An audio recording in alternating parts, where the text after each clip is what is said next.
Welcome to another episode of Angels, Positivity, and Love. Incredible guests from all over the world with amazing insights, incredible life paths, and their own inner journey that has allowed them to have a big foundation to help others, to inspire others. Today's guest is exactly that. It's Blaine Bartlett coming out of the Seattle area on a beautiful island in Washington State.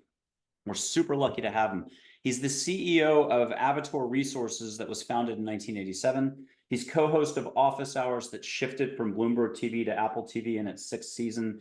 He has literally consulted, advised, inspired a quarter of a million plus people, more like a third of a million, but who are themselves usually business leaders, executives, and so on. And he's touched well over a million folks. He's got an international #1 bestseller out of his 5 books, and they've also, the rest of the books have done well.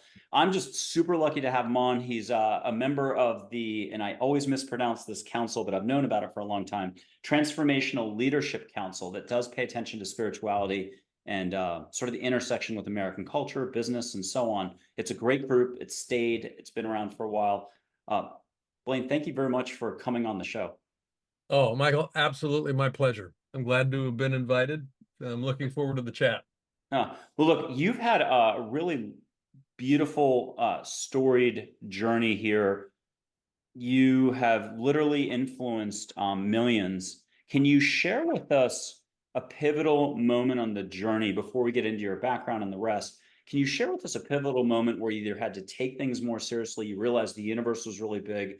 What happened somewhere along the line that got you onto this path? Boy, yeah, I mean, there are a number of ways that I could go with that question. Yeah, I'm a voracious reader, and I'm a very eclectic reader. I read stuff in all kinds of different genres, and I started reading when I was about 4 years old. And I picked up a book. Oh, I must have been, this was in the late 70s. Oh, no, actually, late 60s, I guess it was. Robert Heinlein, Stranger in a Strange Land. And it absolutely was gobsmackingly um, pivotal, I guess would be the only way that I could think about, using that word here. It just completely shifted a worldview. And it was science fiction. And I love science fiction because science fiction becomes science. Science fiction becomes reality. And I can't think of a counterexample to that. I mean, we're looking right now at the emergence of, and the scientifically validated emergence of warp drives. Go figure. It's kind of like, where did that come from? Well, it came out of science fiction. So the idea here that there's more to life than what meets the eyes. I mean, Walt Whitman one time said that there's more to me than exists between my hat and my boots. That's exactly what I experienced. And then I got a hold of Carlos Castaneda when I was in my late teens and started looking at some of the stuff that he was speaking to. And just one thing kind of led to another. And a lot of it was just really evoked around this notion that there's more than my senses are telling me is reality. And I've had some fascinating personal experiences just in other domains and other realms that have and continue to inform a lot of what I do. Not so much in a pragmatic way, I guess, where I could say, well, I did had that experience and this was how I translated it. No, it's just more of a holistic, there's more to life than what meets our eyes. So let's appreciate and move with that ethos in mind. Everything's connected. Everything's connected. I love it. And I love Stranger in a Strange Land. I've been thinking about that a lot this year, and it just blew me away that you said that. I'll give you a quote from NASA astronaut Story Musgrave, and we'll get your reaction to it because I think it's kind of in line. Getting out of the comfortable path, that's what exploration is all about. How do you take that quote? Boy, I love that quote. The default, I was being interviewed today for another show, and the idea that was we were kicking around was history repeats itself, and you're doomed to you're doomed if those that don't learn from history are doomed to repeat it. Well, nah, history doesn't repeat itself. Human beings repeat themselves. and history becomes kind of a hallmark of what we didn't learn as a human being. So where this goes with that quote is we, yeah, at an organistic level, organism, we value comfort, Hmm. and we value comfort to our peril. The purpose of life is to expand and to grow, and that requires discomfort. Growth is not about being statically, in a cocoon. Moving outside, and this is what I love about explorers is they are willing to take on discomfort. Whether the explorer is, navigating a jungle river, or whether the explorer is navigating the internal state of mind. Um, the discomfort that comes with that is absolutely crucial to expanding consciousness, expanding my experience of living, and all that kind of comes with that. I mean, the purpose of any goal is to grow. It's not to get something. I get something in the process, but the purpose of a goal is to grow. And if I'm setting goals for myself that aren't requiring me to grow, why even bother? I love it. Talk to us about the difference between up here and down here. I'll give a couple of examples. Thinking, um, awareness. I always mix it up. Unconditional love, conditionality, conditional love, unlove. And finally, limits, time, timelessness, no limits. But take it from there, because you're seasoned. This is what you teach others, even organizations, so they can be more. It's not about efficiency, though. It's more about being in the flow, right? And Yeah, being more than the sum of the parts. James Joyce, famous, author, wrote a book called Ulysses, but he also wrote another book called The Dubliner. And the opening line in The Dubliner is, Mr. Duffy lived a short distance from his body. And what I took from that when I read it, uh, these are difficult reads. I mean, James Joyce is not an easy author to get in bed with in any way, shape, or form. But the idea of our Western culture, we value cognition, we value logic. And where this goes to is that we will rely on, everything's a relationship, and relationships are informed by communication. How I communicate, what I communicate about, all of those sorts of things. Most communication takes place from here up. It's a logical discourse. Hmm. Let me give you the facts, that sort of a thing. We miss the fact that true communication is not a logical phenomena, it's a biological phenomena. Communication with other human beings, communication with life is biological. And what I mean by biological, it has to do with the felt state, not the cognitive state.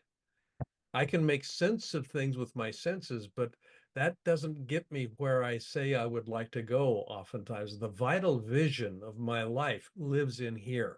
Hmm. It doesn't live in here. Now, I need to have both of them in, kind of dancing.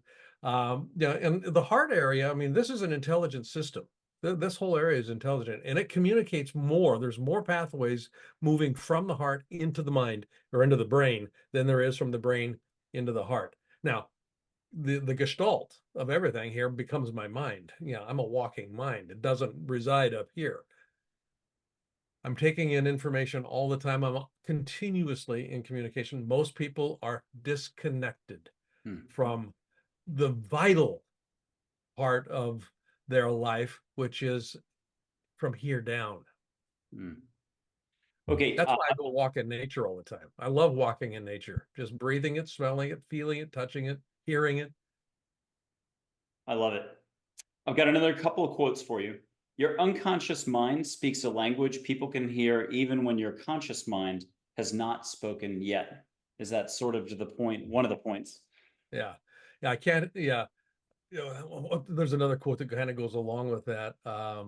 People don't care how much you know until they know how much you care.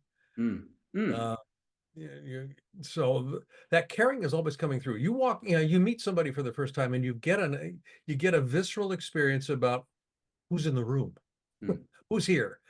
Um, Now, there's a lot of facades that people put up.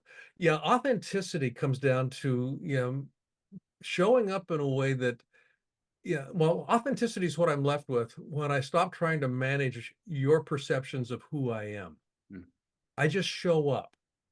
And in that just being here, it evokes a question: who's the me that shows up? Mm. Yeah, and that I love that question because it's a living question. And if I approach it as a living, not a static question, it gives me room to explore and to expand.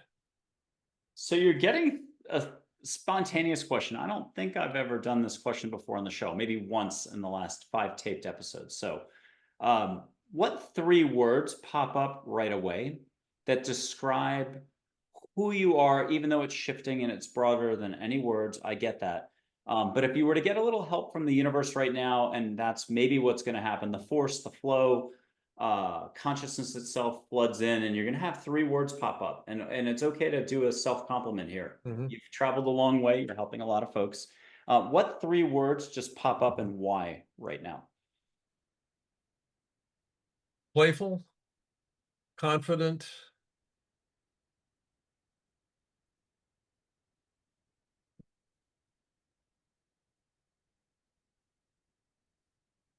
alive.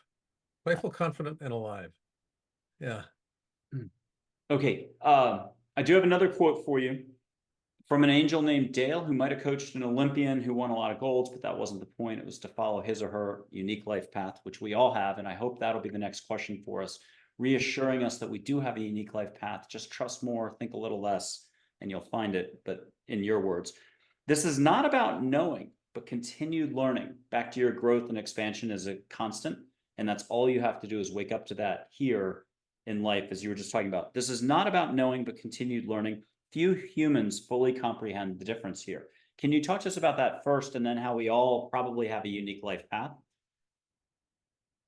Whoops, did I lose you there? Oh, Oh, there no, we we're go. back. Okay. We're back. So, Okay, good. Yeah. yeah, unique life path in a second, but it's not about knowing, especially the knowing that we all traffic in. Even I am going to be doing the knowing in an hour, that precludes possibility. It's judging, it's fear, it's worry, it's stress, it's doubt, it's grief. It's all the things that slap concrete thinking on something. Okay. So yeah, that gap in there, I missed the actual framing of the question. Sure. So an angel said, "This is not about knowing, but continued learning for all of us. Few humans fully comprehend the difference here." And that goes back to your point that life is about continued growth and expansion, period. It ain't Mhm. about fixing a flag somewhere so you can let go of your accomplishments, let go of your failures. It's about something broader and bigger that you already touched upon. But can you put it together for us? Yeah, I mean, if I kind of go back to some of the teachings of Buddha, um, being able to move into the domain of discernment, and discernment will have about 4 different levels that we can play with. One would be simply judgment. Yeah, good, bad, right, wrong, and there's people will get stuck there because it's so identified with egoic referencing. Okay, this is family of origin, this is culture, this is all kinds of, this is what's supposed to be. So judgment is one level. The next level is just an objective noticing. Okay, it lets go of judgment, but we're just kind of looking around and going, well, that's interesting, does this work or not work? So there's still an application, but it's not values based. It begins to detach me from the egoic referencing. This is just working or not working. Move a level above that, and it's just an observation of neutral noticing and not attached to any outcome. And this is, I think, where the key comes into play. It's not attached to any outcome, which doesn't mean I don't set goals for myself. But what I do is I look at how can I be the most effective me in this process while I move in that direction. The goal's going to be what it's going to be. The wind is going to Is that blow. so? Yeah, Is that so? that is so. It's absolutely it's Zen going to be reference. what it's going to be. And then I pop up to that 4th level, and it's just an identification with everything that is. There is no separation between you and I. There is no separation between me and it. Yeah, there's literally nobody and no thing out there except what's in here. Yeah, I become a conduit for the expression of life. Hmm. But Blaine, you're keeping it pretty real because you were able to cite literature and some other stuff like that. Whereas if you had gone to the fourth level the whole way, sometimes you can't come back. You know, it can't be practical and tactical. I've had a few of those encounters, and again, everyone's good where they are. Yeah, But a lot of us are running around with our my problem is, my drama is, my situation is, and we can't release our hold or the hold it has on us yeah, to appreciate a broader perspective or consciousness.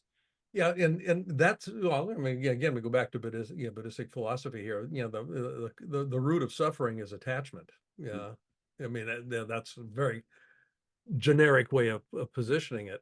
Uh, Letting go of attachment doesn't mean that I don't give a damn. I mean, I still care.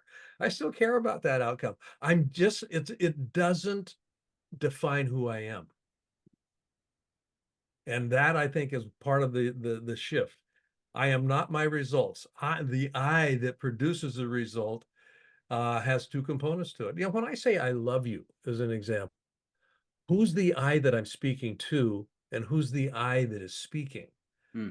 It is not this bag of skin. Yeah, I am not this body.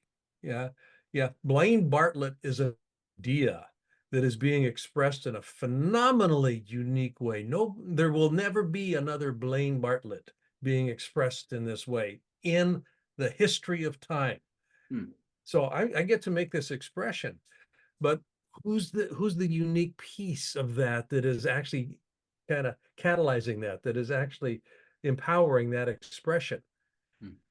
It's the same thing, that it's the same I that is powering your expression of Michael Andre Ford Hmm.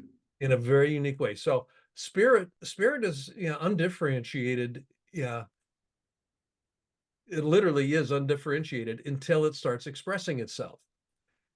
Spirit differentiated expresses as a tree, it expresses as a boulder, it expresses as a unique human being. That's the differentiated expression of spirit or soul. And I'm always encountering, yeah, differentiated expressions of the same I that expresses me.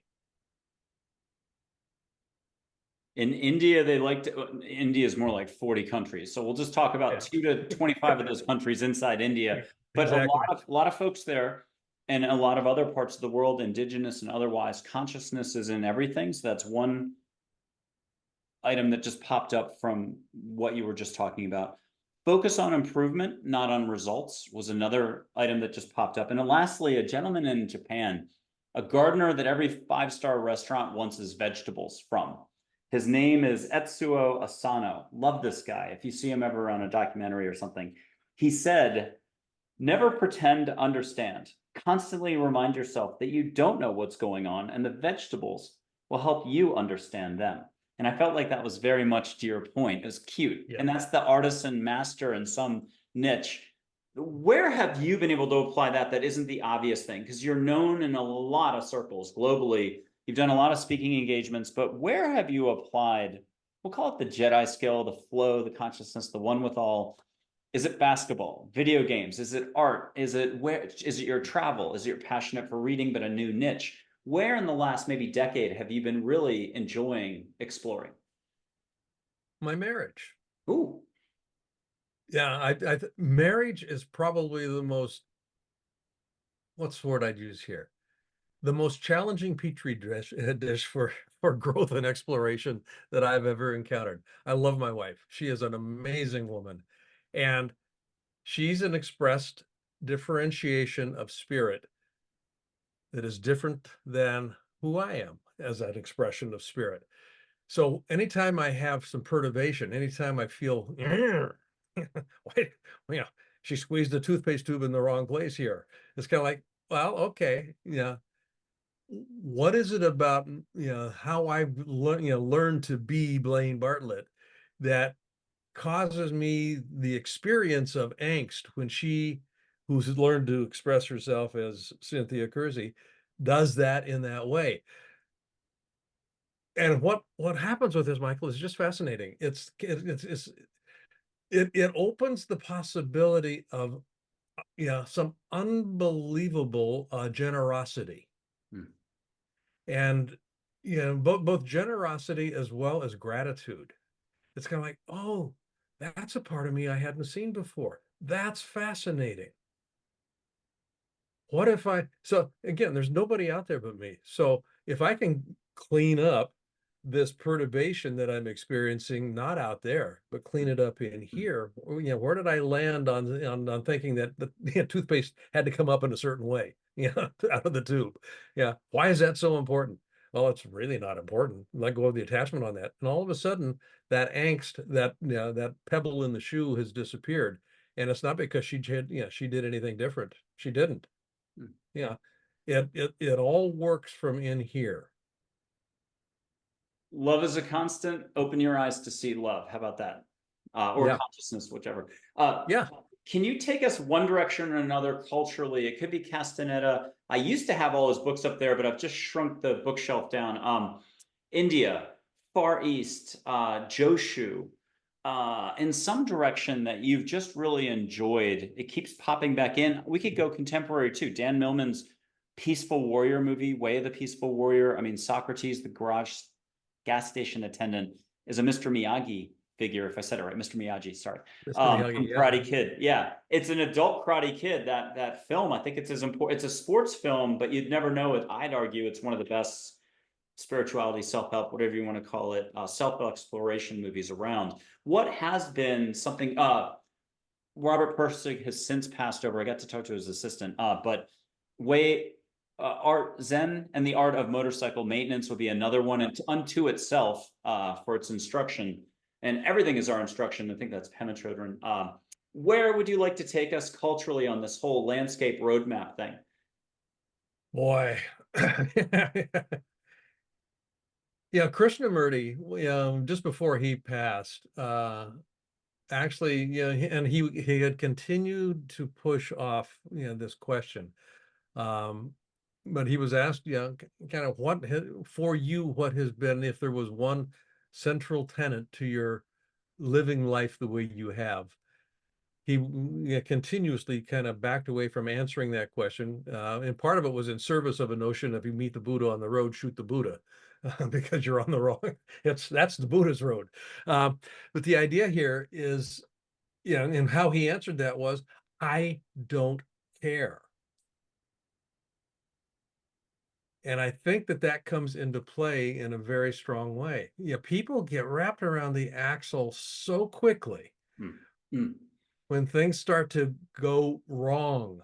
When they see when it starts to veer from where they think it should be. It is what it is.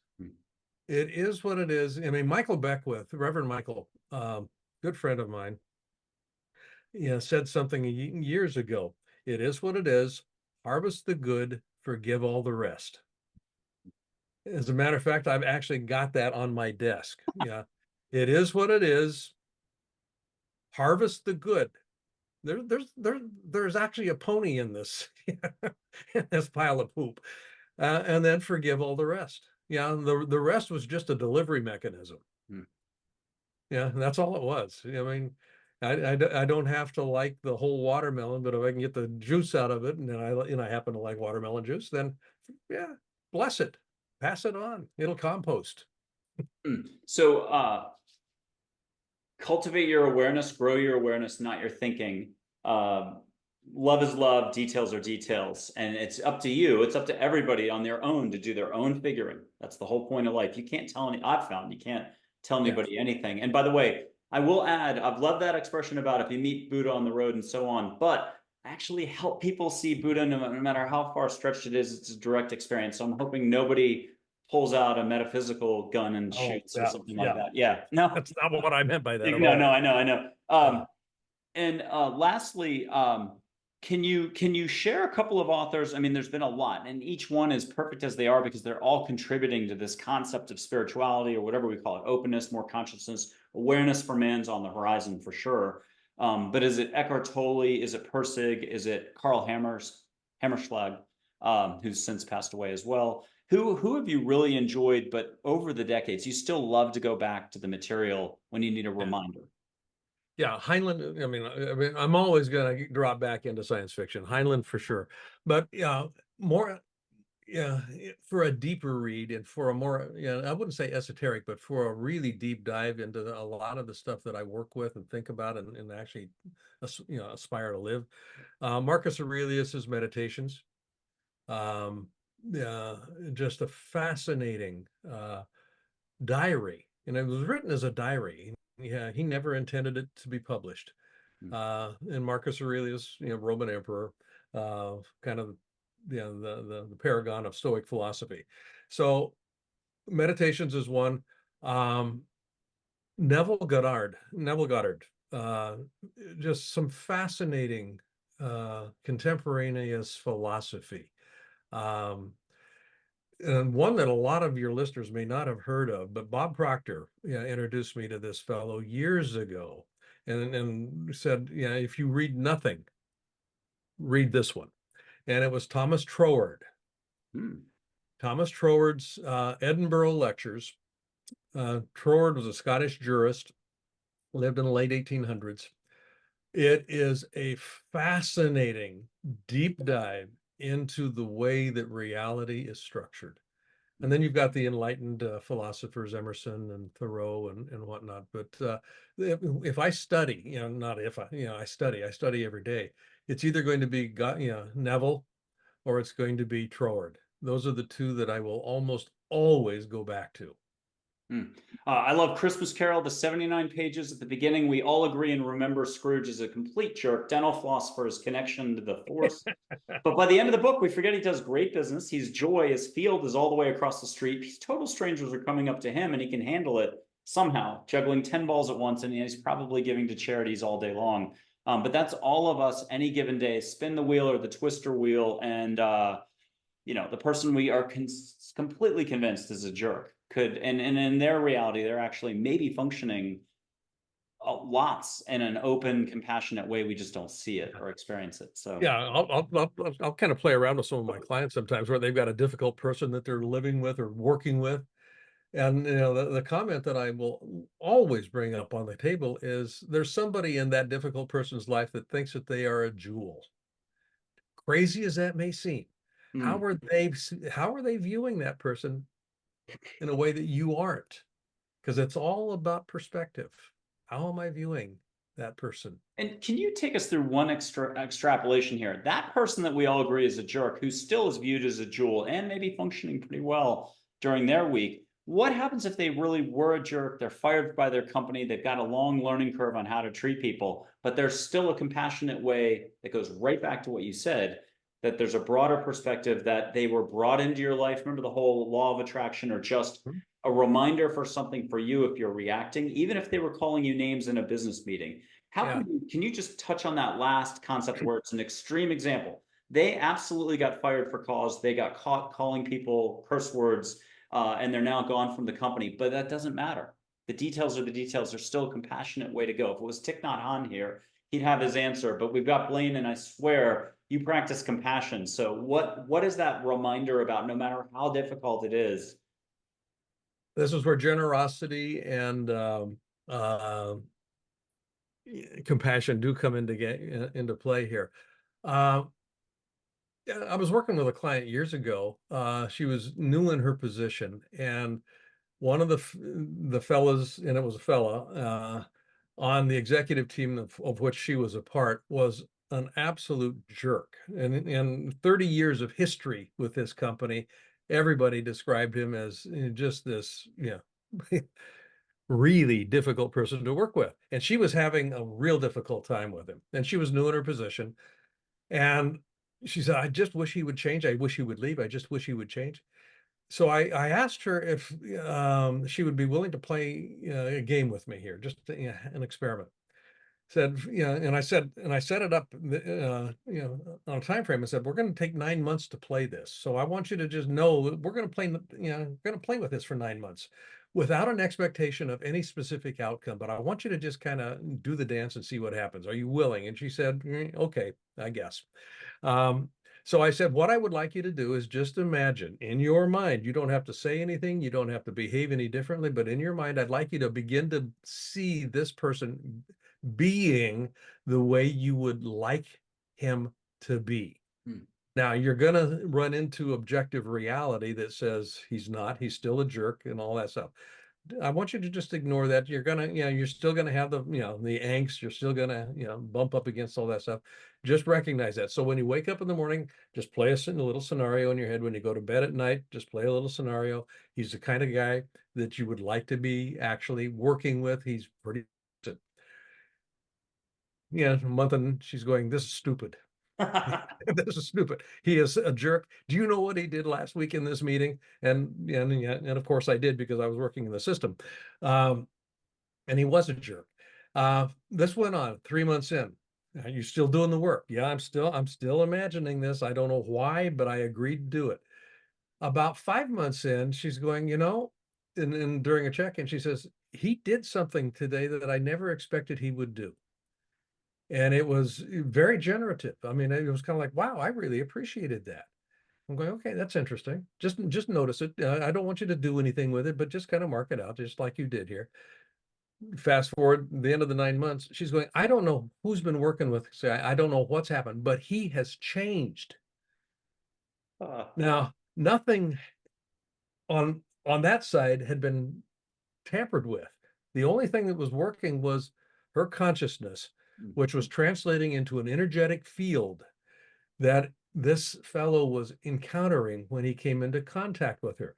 We are bodies of energy that move through the universe, and people will resonate with energy. And so she had changed, literally, she had recalibrated an energetic pattern that she was holding for him, and he was now matching that pattern. Go Beautiful. figure. I love it. I'm going to read a passage from a book. It's Listening to Angels, written by angels. I saw balls of light as I was writing. Anyone who thinks I even wrote this material, thank you very much. 2014. It's talking about the path for man and individuals, just how when you let go of thinking and ego, to try to give some context, you're here, you're one with all. But I'll let this writing speak for itself. When no ego is present, your heart and soul shine through your eyes. You are love, you sparkle. You are one with all and at peace with all. You are whole and content. Listening is opening the line of communication available to each human. Merely be still and listen. Acknowledge and own the step. Move forward today, just do it. This is a bit like a classic treasure hunt, but here you get to find yourself since you are the treasure. Do nothing, be, listen, learn, appreciate. This is not about any particular words or concepts. Grow your awareness, not your thinking. Be loved to all as often as possible, no more and no less. If you spent all your time being loved to all, you would have less time for ego or causing harm elsewhere. What's your reaction to that? And is this not what you've been teaching everyone all along? But can you do it in the, Blaine Bartlett patented method of visionary stuff? It drops right directly into the whole notion of compassionate capitalism. Everything is connected. Oh. And yeah, an old friend of mine years ago, when we were, this whole notion of, communication is biological. Everything in an organization, everything in life has a relational component to it. We compromise the quality of the relationship by making noise. And the idea of stillness, let stillness do the heavy lifting. And if I've got stuff going on with anything, the more I can just practice stillness, something appears that I couldn't have anticipated or couldn't have planned for. And that stillness is settling. It quiets the signal to noise ratio, if you will, to where something else can. And there's a million ways to find that stillness within, whether it's meditation, mindfulness, hugging a tree, walk. I mean, it's your opportunity to discover some inroads. What works for you? Yeah. Yeah. Yeah. To that point exactly, one of my favorite quotes of all time. In American society, we think something is happening when there's talking. In Native American tribes, something is happening when there is silence. And I'll add, Chief Del Knife said around 2014, there's no such thing as silence, there's only stillness. So lingo, lots of lingo. Yeah. With your permission, I'll light a little bit of sage. This is a staple on the show. I've only forgotten to do this once. There was a gentleman on. I didn't do anything, and he's from a different community, so we wouldn't consider him, or he wouldn't consider himself spiritual. But I would argue an athlete, a business person who's paying attention, is a good listener, and in a way dwarfs the spirituality community. It's not about any one community. It's your ability to be here, what you were talking about, tapping the flow, the stillness, the consciousness of all that permeates everything. And there was a point to that. So he was so incredible before the show that, in a way, to me, he dwarfed most psychic mediums. He just had an ability to feel, hear, and see on the spot, and he was incredible. I was so blown away and tickled pink that I forgot to do anything on the show. We blow sage through 2 screens, and anywhere in the world, and it could be 2028, we're watching this, you're watching this in Germany, New Zealand, and so on. And people have written in, they've gotten the smell of sage. So catch the smell of sage through 2 screens as I light it. It's Juniper Ridge out of California. I'm not sponsored, but they are really consistent, have great incense sticks. It's on my website if people want to look that up. I think they're in Whole Foods still. And if you want to go crazy, though, because why settle for just one-way ho-hum and catch some sage? Ask for flowers on top of it. And if anybody is really like decades that you're already a healer or something like that, close your eyes, get wave action, palm fronds, and your favorite ocean smell. Let the universe do its job and provide. And Blaine, on that beautiful island of yours in Washington State, what are you getting for sage? I'm picking it up. I'm picking it up. Any flowers in there at all? Honeysuckle. Oh, nice. Okay. I mentioned this. I got really shy with Lorna Byrne on her show, and she's our top ranked show, the Irish Angel Mystic, absolutely lovely woman. But I was really shy. I only blew a little bit of sage. And then when she said, I'm not smelling the sage, I had a heart attack. But she's like, I'm smelling daisies and roses. And I could, breathe again. With your permission, I'll put up one angel photo. If you want to do Buddha later, we're going to get you talking again with your permission. I'll put up one angel photo. It's just an angel in light energy form.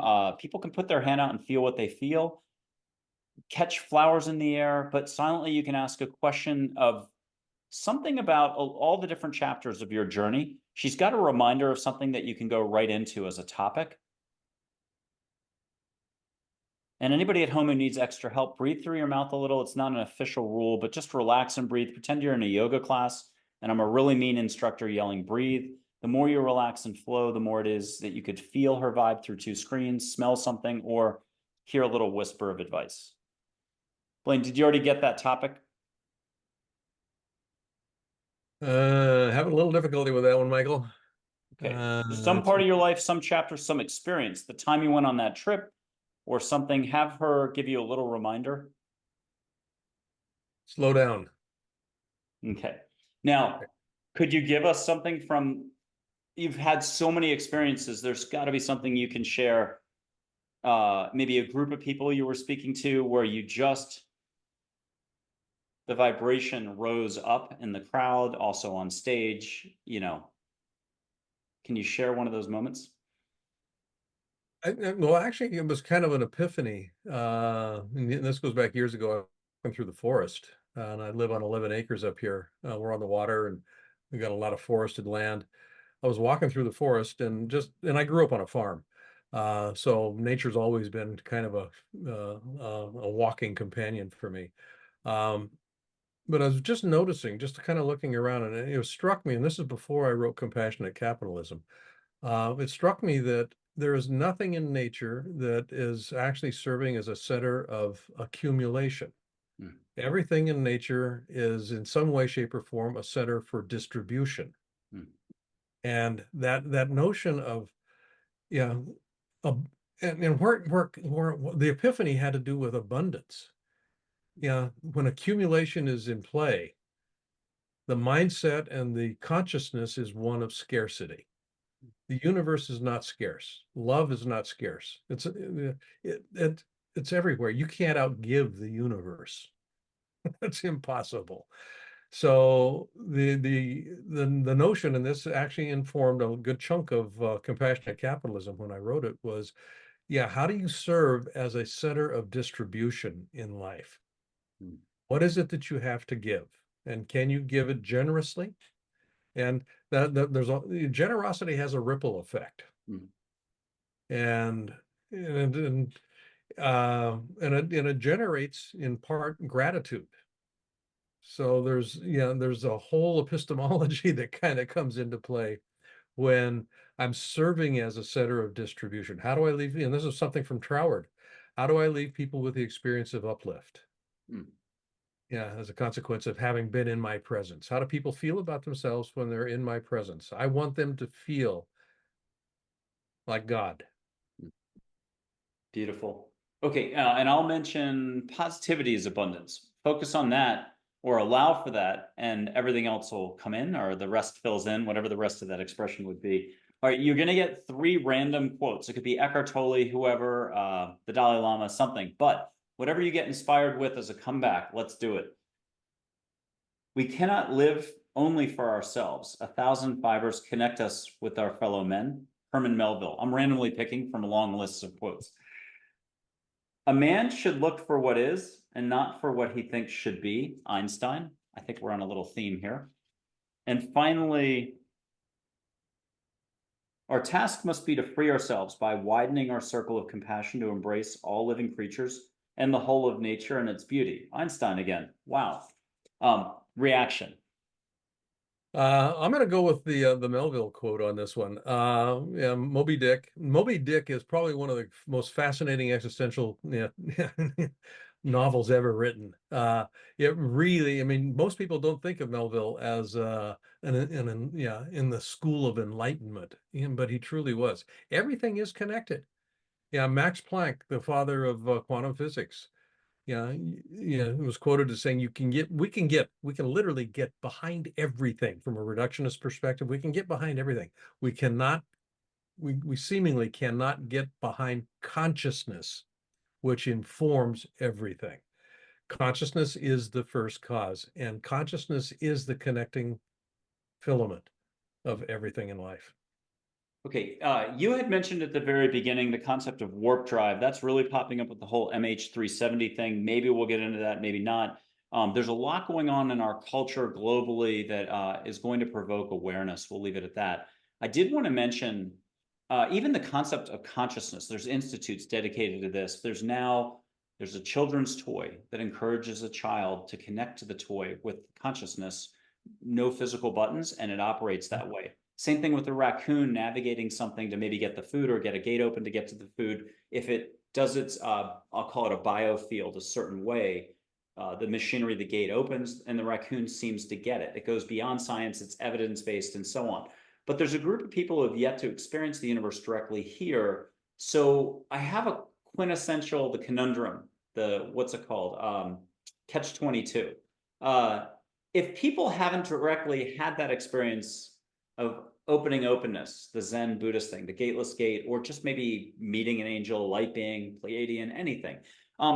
Is it just more Western thinking trying to get in and force the issue a little with the technology? And that's going to happen no matter what. How do you handle this whole, it's becoming a bigger business than the spirituality industry, this consciousness, this awareness thing, where's mankind headed? And I feel like some of the same players right now in business and elsewhere are just jumping in to kind of jump at the front of the line and try to help out their way. But isn't this beyond any structure up here? And there's no amount of thinking that is going to get anybody anywhere. It has to be an organic experience.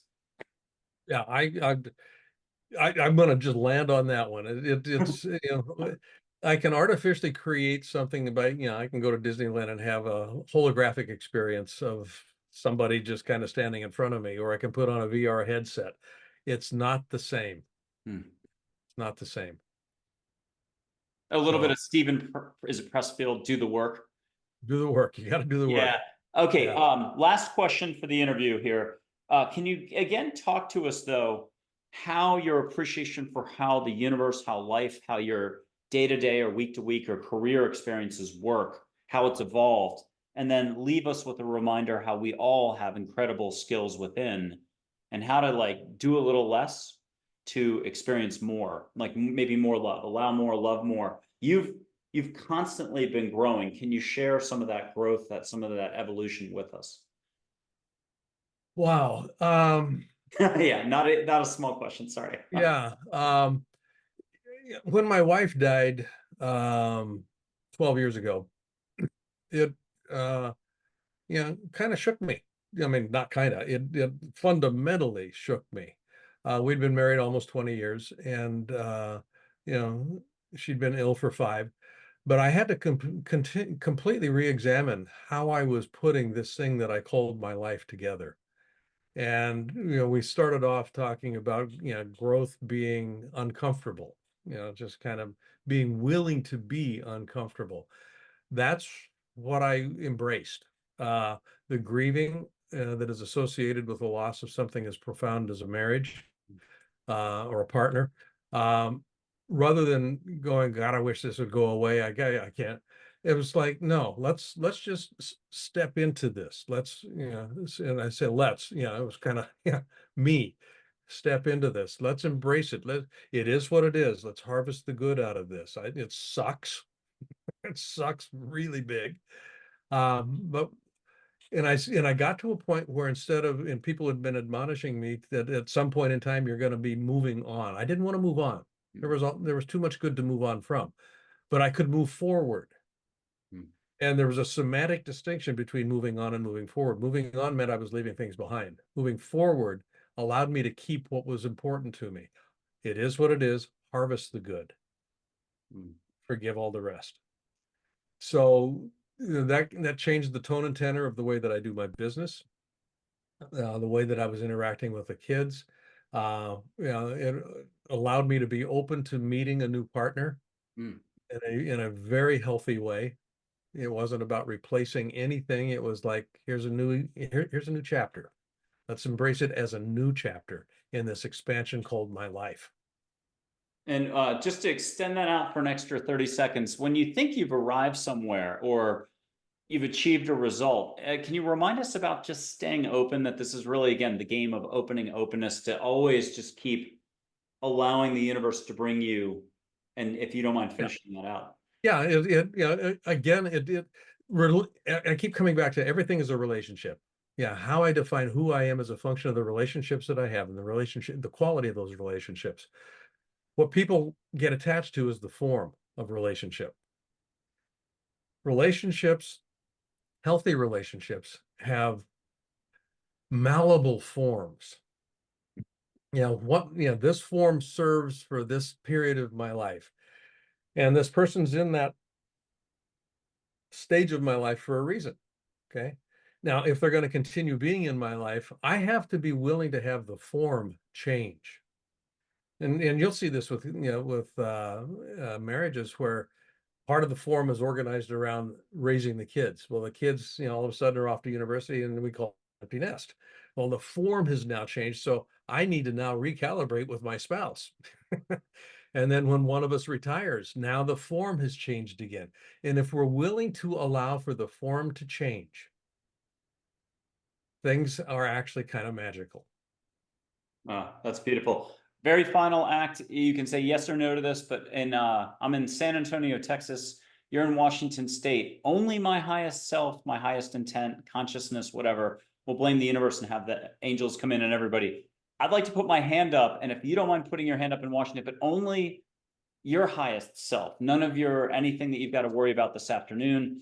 If you want to feel energy through 2 screens, just allow for what you can allow for. I've got a little bit of ink on my thumb there.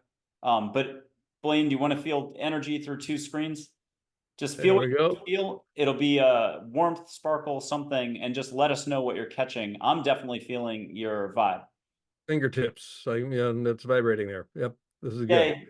And so back to that, if you don't mind closing us out with how we're all connected, I think that we just made the point physically. But can you give us, the patented Blaine Bartlett way of saying it? Be a center of distribution in your life, not a center of accumulation. Awesome. In order to do that well, you recognize that it's all connected. Thank you very much for being on Angels, Positivity, and Love. Love it. Thank you, Blaine. Thank you. I've loved this. Wonderful questions.